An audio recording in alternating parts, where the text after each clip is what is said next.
Kakamega baada ya mwanafunzi wa kidato cha 3 Runi Wakacha kuuawa kutokana na majeraha anayodaiwa kuyapata baada ya kushambuliwa kwa panga. Mwanafunzi mwenzake wa kidato cha 4 mwenye umri wa miaka 17 anadaiwa kuhusika na shambulio hilo lililotokea katikati ya kijiji cha Marakaru, wadi ya Sango. Kwa mujibu wa familia ya marehemu, Runi aliwaambia kabla ya kifo chake kwamba alichukuliwa nyumbani kwao Makoha na rafiki yake aliyempeleka Marakaru. Inadaiwa wawili hao walikuwa na mzozo kuhusu msichana.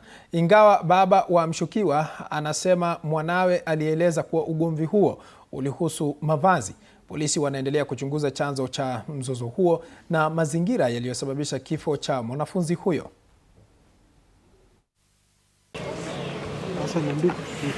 Mtoto aliweza kuinua macho na akaniambia, shosho, mimi nakufa juu ya msichana.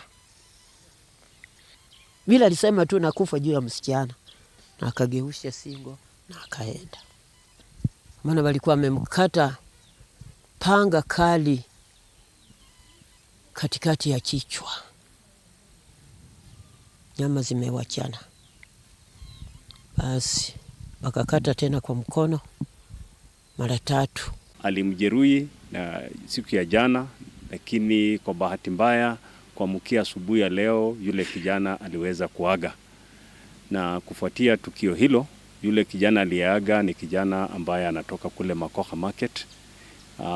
Vijana wameweza kujikusanya asubuhi ya leo kutoka kule Makoha na wakaja katika kijiji cha Marakaru kwa boma la mzee David Wamoyo, na wakaweza kusababisha uharibifu pale ambapo kuna nyumba imeweza kuchomwa, nyumba ya kijana ambaye alikuwa anaishi ndani ile Glen.